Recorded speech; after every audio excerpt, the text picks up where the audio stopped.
Welcome to my YouTube channel. आज इस video में हम सोल्यूशन चैप्टर के इन टेक्स्ट क्वेश्चन को डिस्कस करेंगे। जिन स्टूडेंट्स ने इस चैप्टर का सोल्यूशन का फर्स्ट पार्ट नहीं देखा है तो लिंक डिस्क्रिप्शन में है, तो वो वहां जाके इस चैप्टर के फर्स्ट पार्ट को देख सकते हैं। So let's just start a video. तो ये हमारा इन टेक्स्ट क्वेश्चन का फर्स्ट क्वेश्चन है। क्वेश्चन क्या कहता है कि calculate the mass percentage of benzene and CCl4 if 22 gram of benzene is dissolved in 122 gram of CCl4। अब क्वेश्चन में दो कंपोनेंट्स है, एक है बेंजीन और एक है CCl4। मतलब ये है कि अगर देखा जाए तो हमारा सोल्यूशन किससे बना हुआ है, it is formed by adding benzene and CCl4।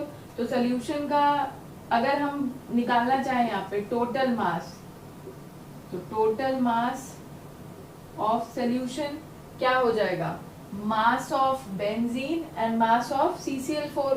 तो टोटल मास यहाँ पे बेंजीन का मास कितना दिया हुआ है 22 ग्राम एंड CCl4 का मास कितना दे रखा है 122 ग्राम। तो 22 gram of benzene plus 122 gram of CCl4। यहाँ पे ओवरऑल हम अगर ऐड करेंगे तो 144 ग्राम होगा। तो इसका मतलब ये 144 ग्राम हमारा क्या है, टोटल मास ऑफ सोल्यूशन। अभी आप लोग को ये भी समझ आ जाएगा कि यहाँ पे मैंने ये टोटल मास निकाला क्यों है। क्वेश्चन में दो ही चीजें गिवन है, एक गिवन है मास ऑफ बेंजीन और एक गिवन है मास ऑफ CCl4, और हमें दिख रहा है कि यहाँ पे सोल्यूशन बना ही इन दो कंपोनेंट्स के एडिशन से है। तो ओवरऑल इन दोनों का मास ही क्या होगा, मास ऑफ सोल्यूशन होगा, जो कि कितना निकल के आया 144 ग्राम। अब क्वेश्चन में बोला क्या है, calculate the mass percentage of benzene and CCl4। हमें ये पार्ट तो यहाँ तक हमने किया। अब क्वेश्चन में बोल क्या रखा है कि मास परसेंट ऑफ बेंजीन निकालना है, मास परसेंट ऑफ C6H6 बेंजीन को बोलते हैं, हमें ये निकालना है, एंड CCl4। तो हमें ये चीज हमें क्या करना है, फाइंड आउट करना है। तो सबसे पहले मास परसेंट का फॉर्मूला क्या होता है, मैंने आप लोगों को पिछले लेक्चर में बताया था कि मास परसेंट जिस भी कंपोनेंट का निकालना होता है उसका mass to the total mass of solution. और क्योंकि ये चीजें परसेंट में पूछा है, इसीलिए हम उसे क्या करेंगे 100 से मल्टीप्लाई। तो यहाँ पे पहले हम निकालेंगे मास परसेंट ऑफ बेंजीन। तो मास परसेंट ऑफ बेंजीन निकालना है, तो सबसे पहले क्या लिखेंगे हम ऊपर, मास ऑफ बेंजीन अपॉन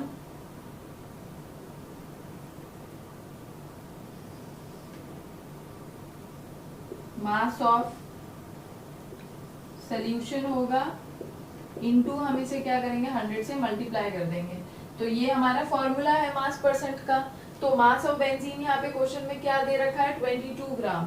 तो ये क्या करेंगे हम 22 divided by mass of solution क्या है, सोल्यूशन हमारा सोल्यूशन का मास कितना है 144 ग्राम। तो ये हम क्या करेंगे 22 डिवाइडेड बाय 144, और क्योंकि परसेंट में पूछा गया इसलिए हम इसे क्या करेंगे 100 से मल्टीप्लाई करेंगे। जब हम इसे सॉल्व करेंगे तो हमारे ये आंसर कुछ 15.28% आएगा। तो ये हमारा क्या हो गया, मास परसेंट ऑफ बेंजीन। अब यहाँ पे मैंने आप लोगों को बताया था कि ओवरऑल सोल्यूशन बना किससे, बेंजीन से और CCl4 से। तो अगर एक का मास परसेंट निकल आए तो दूसरे का आप अगर निकालना चाहते हो तो या तो आप इसी फॉर्मूले को वापस अप्लाई कर लो, लेकिन यहाँ CCl4 का मास परसेंट निकालेंगे तो अब क्या लिखेंगे, mass of CCl4 upon mass of solution into 100। या तो अगर हम मास ऑफ CCl4 निकालना चाहते हैं तो बेस्ट ये भी तरीका है, मास परसेंट ऑफ CCl4 अगर निकालना है तो सिंपल है, 100 में से आप इसका जो भी कंसंट्रेशन या जितना भी मास है उसे सब्ट्रैक्ट कर लो, 100 माइनस 15.28। तो हमारे ये सॉल्व करने पे माइनस करने पे 84.72% आएगा। तो हमारा ये क्या हो गया, मास ऑफ CCl4। तो ये बहुत ही इजी क्वेश्चन था मास परसेंट का, कि अगर आपको मास परसेंट निकालना है बेंजीन का या किसी का भी क्वेश्चन में दिया हो तो आप सिंपल कर दो सिंपल है, इसका फॉर्मूला याद रखो, जिसका भी मास परसेंट बोला है उसका mass to the total mass of solution into 100, ये होता है मास परसेंट का फॉर्मूला। तो आप लोग ये कॉपी कर ले। अब हम नेक्स्ट क्वेश्चन करेंगे। तो अब हम ये क्वेश्चन नंबर 2 करेंगे। इस क्वेश्चन में क्या बोला है, calculate the mole fraction of benzene in a solution containing 30% by mass in CCl4। ये क्वेश्चन में क्या है कि सोल्यूशन है, लेकिन अब हमें ये पहचानना होगा कि ये सोल्यूशन बना किससे है। तो ये सोल्यूशन बेसिकली 2 कंपोनेंट से बना है, one is benzene and other is CCl4, जिसमें कि हमें निकालना क्या है, मोल फ्रैक्शन ऑफ बेंजीन जो CCl4 का 30% बाई मास है। अब 30% बाई मास मैंने आप लोगों को समझा दिया था कि ये लिखेंगे कैसे हम स्टेटमेंट।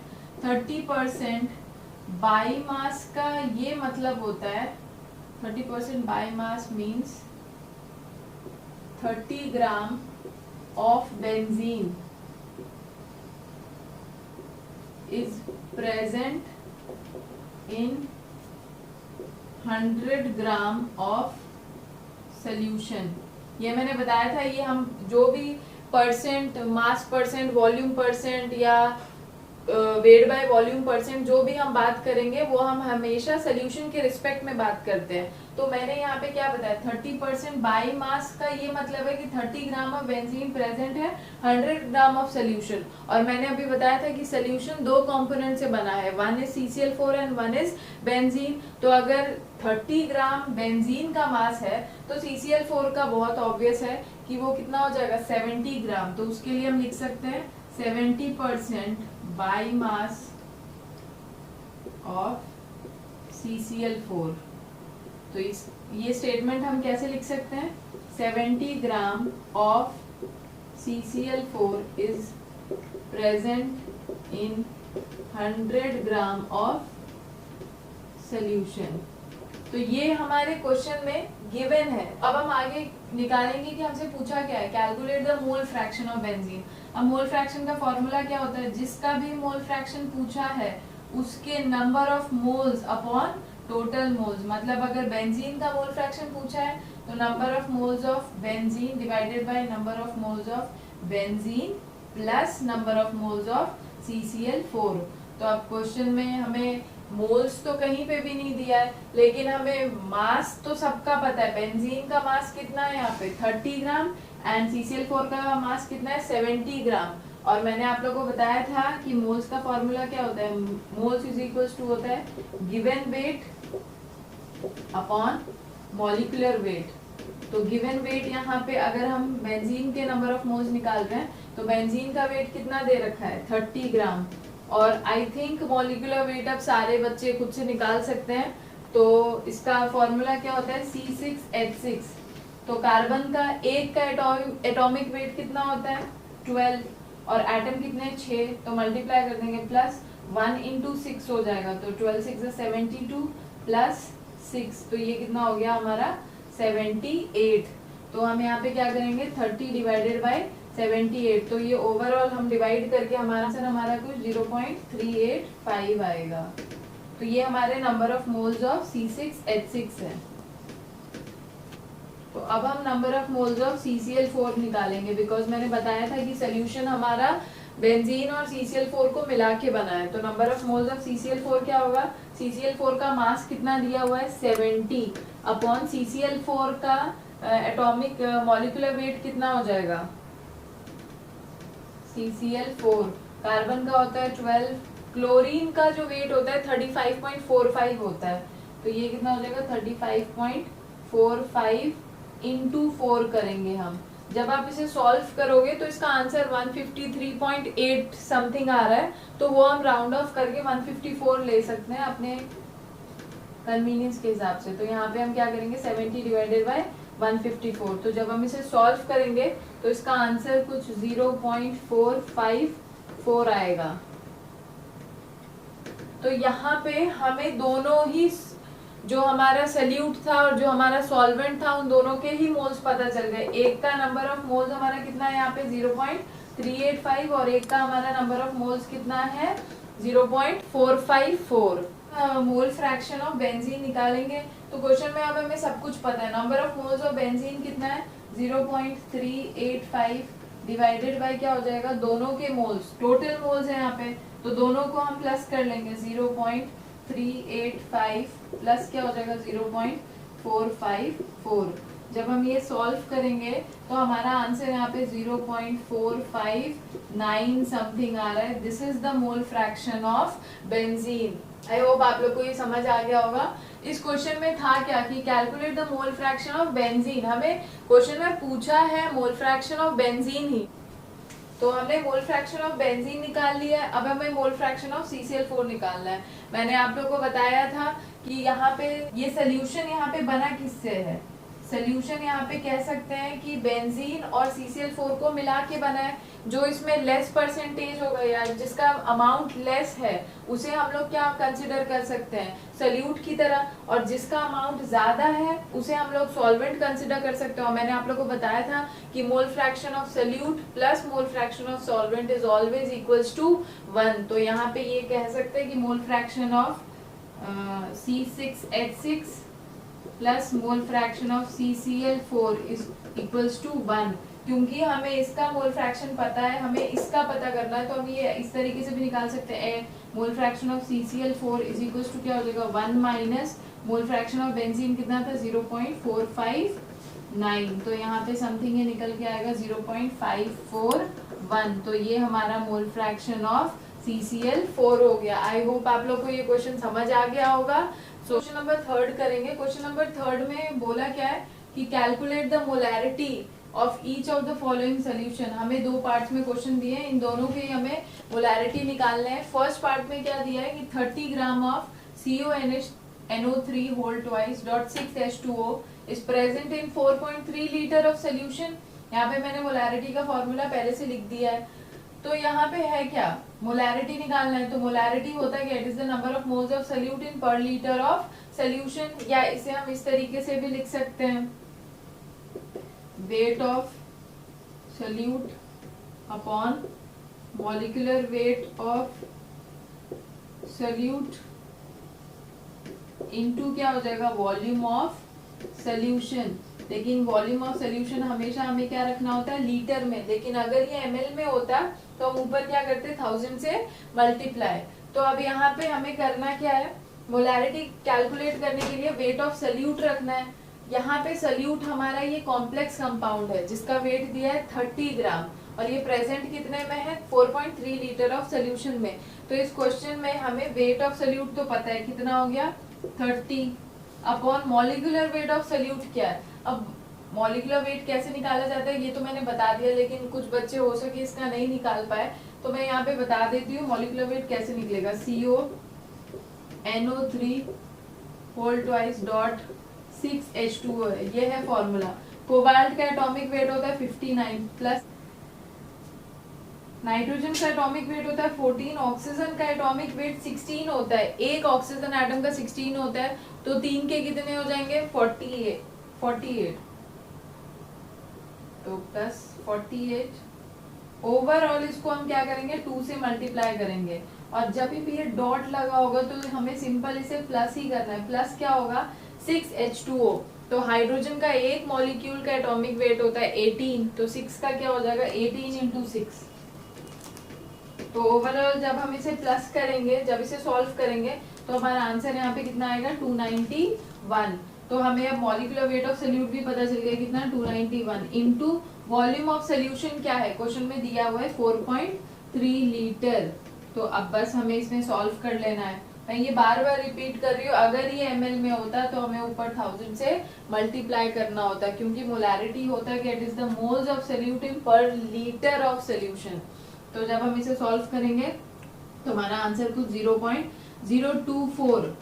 हम इसे लिखेंगे क्या, मोलैरिटी की यूनिट क्या होती है मोल पर लीटर, ये लिखेंगे। मतलब हम इसे ऐसे लिख सकते हैं 0.024 मोल पर लीटर इनवर्स, या फिर इसे आप सिंपल ऐसे भी लिख सकते हो 0.024 molar, because mole litre inverse molarity ही होता है। तो आप ऐसे लिख दो चाहे ऐसे लिख लो, बात सेम ही है। तो ये हमारा फर्स्ट पार्ट सॉल्व हो गया। तो अब हम ये सेकेंड पार्ट समझेंगे। इस क्वेश्चन में क्या कर रखा है, बोला है कि 30 ml ऑफ 0.5 मोलर H2SO4 है, उसे डाइल्यूट किया गया टू 500 ml। यहाँ पे इस पार्ट में क्या है, अब दो दो वॉल्यूम है, एक वॉल्यूम दे रखा है इनिशियल वॉल्यूम, एक सोल्यूशन है H2SO4 का जिसकी पहले मोलैरिटी कितनी है 0.5 मोलर, और बाद में जो उसकी मोलैरिटी है वो हमें नहीं पता है, और इसकी इनिशियल वॉल्यूम दे रखी है V1 30 ml, और ये फाइनल वॉल्यूम है डाइल्यूट करने के बाद कह लो 50 ml, और इसे हम कह सकते हैं M1 हमारा इनिशियल मोलर है, और हमें यहाँ पे डाइल्यूट के बाद मोलैरिटी क्या हो रहा है ये हमें पता ही नहीं है। तो ऐसा तो कोई फॉर्मूला अभी तक हमने पढ़ा ही नहीं है। तो यहाँ पे कंसेप्ट ऑफ डाइल्यूशन है जो मैं बहुत छोटा टॉपिक है वो समझाना चाहती हूँ। कभी भी मोलैरिटी क्या होता है, मोलैरिटी इज इक्वल्स टू होता है number of moles per unit volume. That means हम कह सकते हैं number of moles is equals to क्या होता है, n इज इक्वल्स टू क्या होगा m इंटू v, मतलब it is the product of molarity into volume. अब यहाँ पे दिया क्या है कि 30 ml H2SO4 का सोल्यूशन है जिसकी मोलैरिटी कितनी थी 0.5 मोलर, फिर उसे जब हमने डाइल्यूट किया तो उसका वॉल्यूम कितना हो गया 30 ml से 500 ml, फिर उसकी मोलैरिटी क्या होगी वो हमें बताना है। तो एक बात याद रखिए, जब भी सोल्यूशन को डाइल्यूट किया जाता है, whenever a solution is diluted, whenever a solution is diluted, its mole never changes, उसके मोल नंबर ऑफ मोल्स कभी नहीं बदलते हैं। मतलब अभी हमने पढ़ा ना मोल्स इज इक्वल्स टू क्या होता है मोलैरिटी इनटू वॉल्यूम।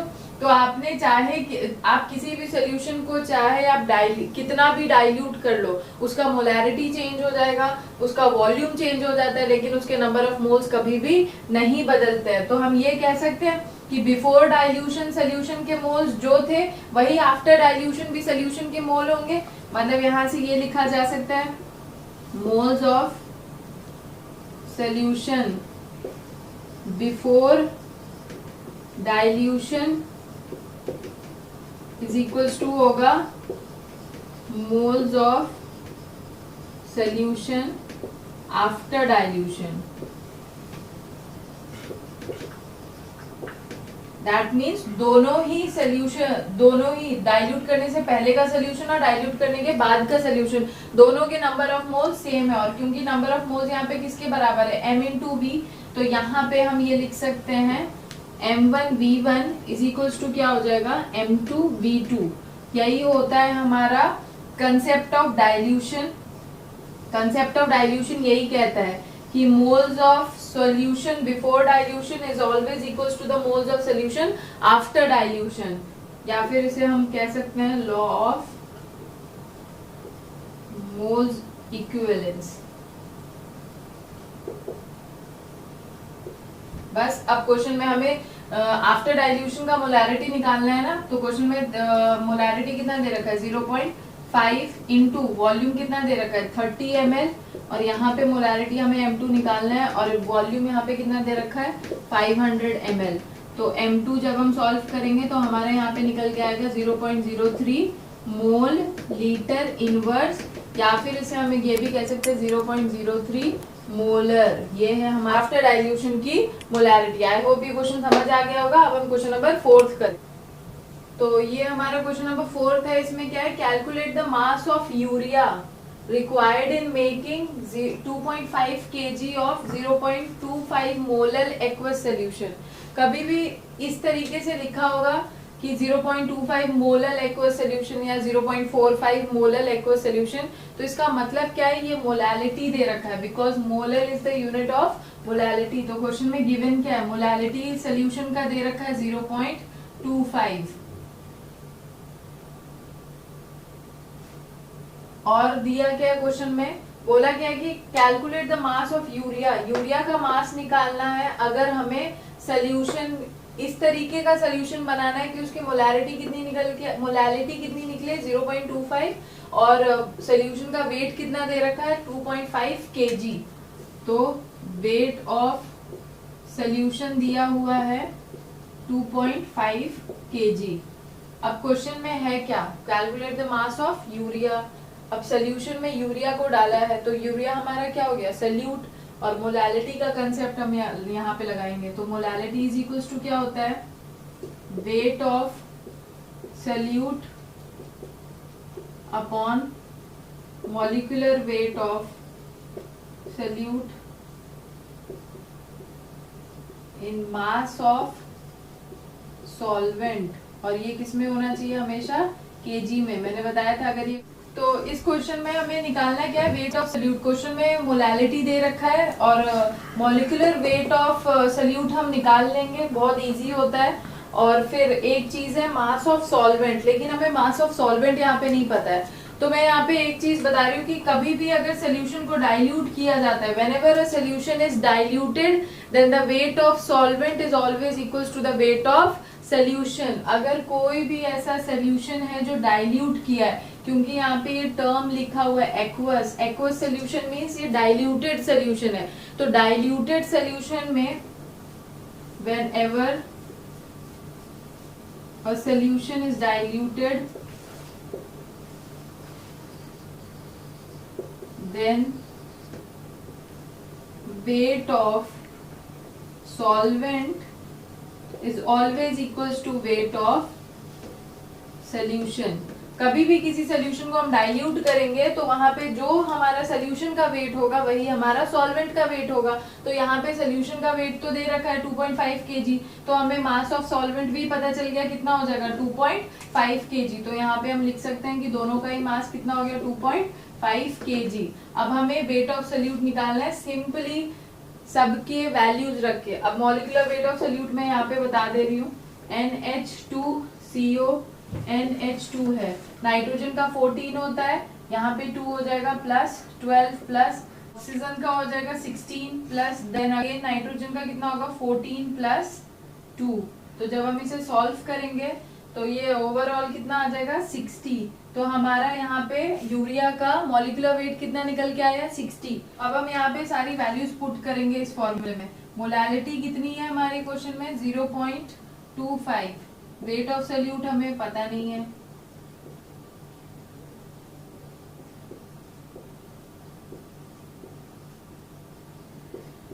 अपॉन क्या हो जाएगा मॉलिक्यूलर वेट ऑफ सोल्यूट कितना दे रखा है 60 इंटू मास ऑफ सॉल्वेंट। मैंने बताया जो सोल्यूशन का मास होगा वही इसका होगा 2.5 kg। तो यहाँ पे जब हम इसे 2.5 रखेंगे, अब मुझे यहाँ पे एक चीज बतानी है कि हम यहाँ पे सबकी यूनिट्स उनके साथ लिखेंगे। तो यहाँ पे क्या हो जाएगा 0.25, मोलैलिटी है तो मोलैलिटी की यूनिट क्या होती है मोल पर केजी। तो हम यहाँ पे लिख देंगे मोल पर केजी। यहाँ पे मॉलिक्यूलर वेट है, इसकी यूनिट होती है मोल पर ग्राम, इंटू क्या हो जाएगा 2.5 kg। तो यहाँ पे सिंपल है, मोल से मोल कैंसिल हो जाएगा, किलोग्राम से किलोग्राम कैंसिल हो जाएगा। और जब हम इसे सॉल्व करेंगे तो हमारा वेट ऑफ यूरिया कुछ 37.5 ग्राम निकल के आएगा। ग्राम यहाँ पे इसीलिए क्योंकि हमने यहाँ पे ये सारी यूनिट्स कैंसिल होने के बाद हमारे पास बचा क्या था 60 ग्राम। तो इसीलिए हमारे यहाँ पे रेट ऑफ यूरिया कितना निकल गया 37.5 ग्राम, मतलब 37.5 ग्राम ऑफ यूरिया हमारा प्रेजेंट है। लेकिन मोलैलिटी का फॉर्मूला क्या कहता है, जितना भी सल्यूट होना चाहिए वो 1 kg ऑफ सॉल्वेंट में होना चाहिए, लेकिन हमारा सॉल्वेंट तो यहाँ पे कितना है 2.5 kg। तो इसीलिए हमें 1 kg में कितना यूरिया है वो भी मेथड यहाँ पे अप्लाई करेंगे। अगर 2.5 किलोग्राम ऑफ सॉल्वेंट में यूरिया कितना है 37.5 ग्राम, तो 1 किलोग्राम ऑफ सॉल्वेंट में कितना हो जाएगा 37.5 डिवाइडेड बाय क्या होगा 2.5, जो कि सॉल्व करने पे हमारा कितना आएगा 15 ग्राम। तो सोल्यूशन हमारा यहाँ पे कंप्लीट होता है कि 1 kg ऑफ सॉल्वेंट में हमारा 15 ग्राम ऑफ यूरिया है, ना कि 37.5 ग्राम। क्योंकि यहाँ पे 37.5 ग्राम 2.5 kg ऑफ सॉल्वेंट में हमने निकाला था, यहाँ पे हमने निकाला है कि हमारे 1 kg सॉल्वेंट में 15 ग्राम ऑफ यूरिया प्रेजेंट है, जो कि क्वेश्चन में पूछा था। तो अब हम क्वेश्चन नंबर 5 का क्वेश्चन पढ़ेंगे। इसमें बोला क्या, calculate molarity and mole fraction of KI if density of 20% mass by mass aqueous KI is 1.202 ग्राम पर ml। मैंने आप लोगों को बताया था जो ये मास percent, that is mass by volume and volume by volume, जो टर्म्स जो हम लोगों ने पिछले टॉपिक, वो जनरली क्वेश्चंस उनसे पर्टिकुलरली नहीं आते हैं, वो क्वेश्चंस में इस तरीके से यूज किए जाते हैं। जैसे यहाँ पे लिख दिया गया 20% mass by mass aqueous KI, तो 20% mass by mass aqueous KI का मतलब क्या है, मास बाय मास है, मतलब हमारा क्या होगा, दोनों ही ग्राम्स में प्रेजेंट होंगे। तो यहाँ पे हम क्या बोलेंगे, 20 gram of aqueous KI is present in 100 gram of solution. अगर सोल्यूशन के रिस्पेक्ट में बोलेंगे तो हम क्या बोलेंगे, 20 gram of aqueous KI present है 100 ग्राम ऑफ सोल्यूशन में। और अगर सॉल्वेंट के रिस्पेक्ट में आप बोलना चाहे तो क्या बोलेंगे, 20 gram of aqueous KI is present in 80 gram of solvent. हमारा सॉल्वेंट 80 ग्राम रहेगा, बिकॉज 80 और 20 दोनों मिला के कितना फॉर्म होगा, 100 ग्राम ऑफ सोल्यूशन। तो आई होप ये टर्म आप लोगों को समझ आ गया। और क्वेश्चन में बोला क्या है, डेंसिटी कितना दिया हुआ है, 1.202 ग्राम ml इनवर्स, तो ये दे रखा है। अब क्वेश्चन में हम सबसे पहले क्या निकालेंगे, मोलैलिटी। तो मोलैलिटी में तो डेंसिटी का कोई यूज नहीं होगा, तो मोलैलिटी होता है क्या, it is the weight of solute upon क्या करेंगे, मॉलिक्यूलर वेट ऑफ सोल्यूट हो जाएगा इनटू मास ऑफ सॉल्वेंट होता है। और क्योंकि यहाँ पे हमें सब कुछ ग्राम में दिया हुआ है, इसीलिए मैंने बताया था कि अगर ग्राम में होगा सॉल्वेंट या सोल्यूशन, अगर ml में होता है तो वहां पे हमेशा हमें 1000 से मल्टीप्लाई करना होगा, तो यहाँ पे हम ऊपर 1000 से मल्टीप्लाई कर देंगे। अब हमें वेट ऑफ सोल्यूट कितना दे रखा है, सोल्यूट यहाँ पे है क्या हमारा KI, और इसका वेट कितना दे रखा है 20 ग्राम, तो ये क्या हो जाएगा 20 upon molecular weight of solute क्या है, मॉलिक्यूलर वेट ऑफ सोल्यूट हमें निकालना पड़ेगा। पोटेशियम आयोडाइड का कितना होता है, पोटेशियम का मॉलिक्यूलर वेट होता है 39 प्लस आयोडीन का होता है 127। ओवरऑल जब हम इसे प्लस करेंगे तो हमारा कितना आया मॉलिक्यूलर वेट 166। तो 20 डिवाइडेड बाय 166 इनटू क्या होगा, मास ऑफ सॉल्वेंट। मैंने बताया था मोलैलिटी क्या होता है, it is the amount of solute present in पर केजी ऑफ सॉल्वेंट। यही इकलौता ऐसा कंसंट्रेशन टर्म है जिसमें डिनोमिनेटर में सोल्यूशन के जगह सॉल्वेंट आता है। और क्योंकि यहाँ पे सब कुछ ग्राम में, इसलिए हमने इसे 1000 से मल्टीप्लाई कर दिया है। तो यहाँ पे मास ऑफ सॉल्वेंट हमारा कितना दे रखा है, सॉल्वेंट हमारा क्या है, मैंने बताया था अगर सॉल्वेंट के रिस्पेक्ट में हम बात करेंगे तो सॉल्वेंट का मास कितना हो गया हमारा 80 ग्राम। तो यहाँ पे क्या हो जाएगा 80 इंटू 1000। तो जब हम इसे सॉल्व करेंगे तो हमारा आंसर यहाँ पे 1.506 आएगा। और क्योंकि मोलैलिटी है, मैंने बताया था इसका यूनिट क्या हो जाएगा, मोल पर केजी, या फिर इसे आप ऐसे भी लिख सकते हो 1.506 मोलल सोल्यूशन,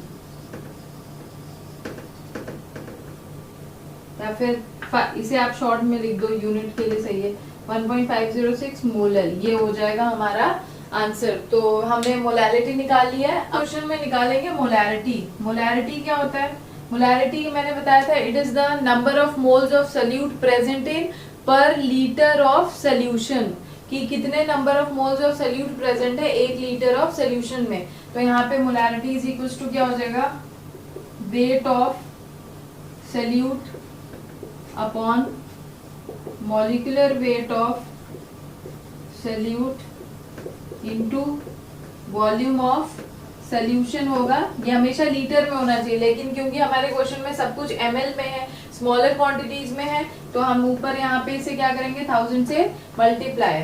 तो अब हमें क्वेश्चन में वेट ऑफ सोल्यूट दिया हुआ है, हमारा सोल्यूट पोटेशियम आयोडाइड है, इसका वेट कितना है 20 ग्राम। मॉलिक्यूलर वेट ऑफ सोल्यूट मैंने अभी निकाला था कितना 166 होगा, लेकिन इस क्वेश्चन में वॉल्यूम ऑफ सोल्यूशन नहीं दिया हुआ है। तो वॉल्यूम ऑफ सोल्यूशन निकालने के लिए ही यहाँ पे डेंसिटी की वैल्यू दे रखी है। अब हमें यहाँ पे वॉल्यूम ऑफ सोल्यूशन नहीं पता, तो उसके लिए हम फॉर्मूला हम लोगों ने पढ़ा है, density is equal to mass upon volume. अब हम डेंसिटी ऑफ सोल्यूशन हमें दिया हुआ है, मास ऑफ सोल्यूशन हमें पता है, वॉल्यूम ऑफ सोल्यूशन निकालना है।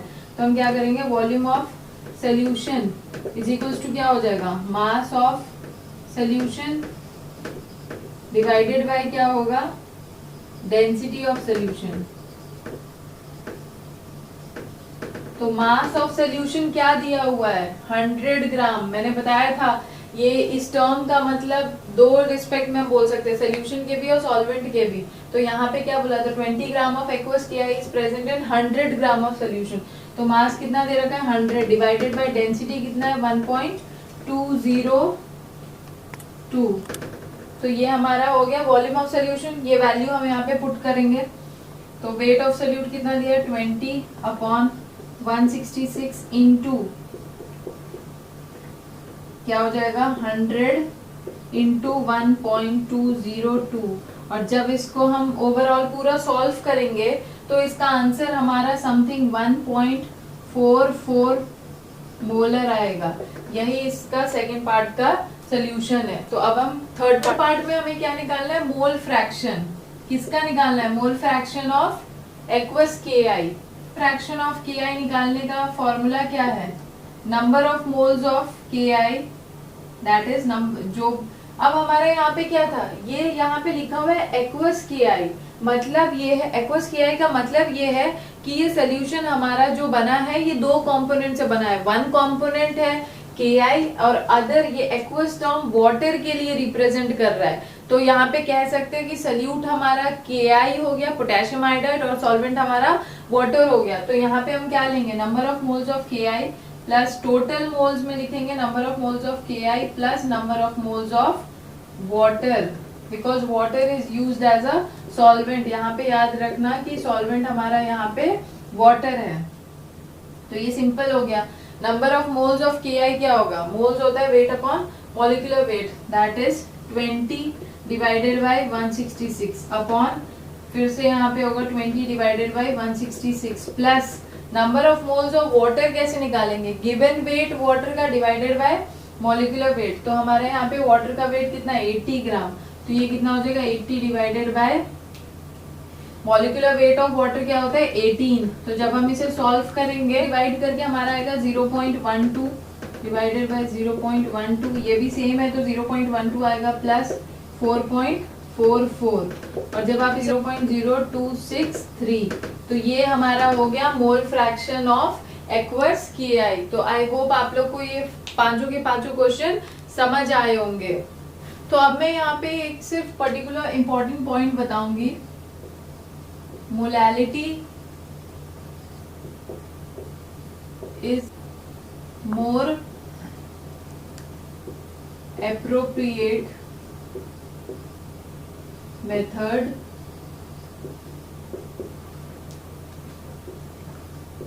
to measure concentration as compared to molarity। Molality जो होता है, मोलैलिटी का फॉर्मूला क्या होता है, it is the moles of solute, it is the moles of solute in mass of solvent, in per kg mass of solvent होता है। और molarity क्या होता है, it is the moles of solute, it is the moles of solute in per liter of solution।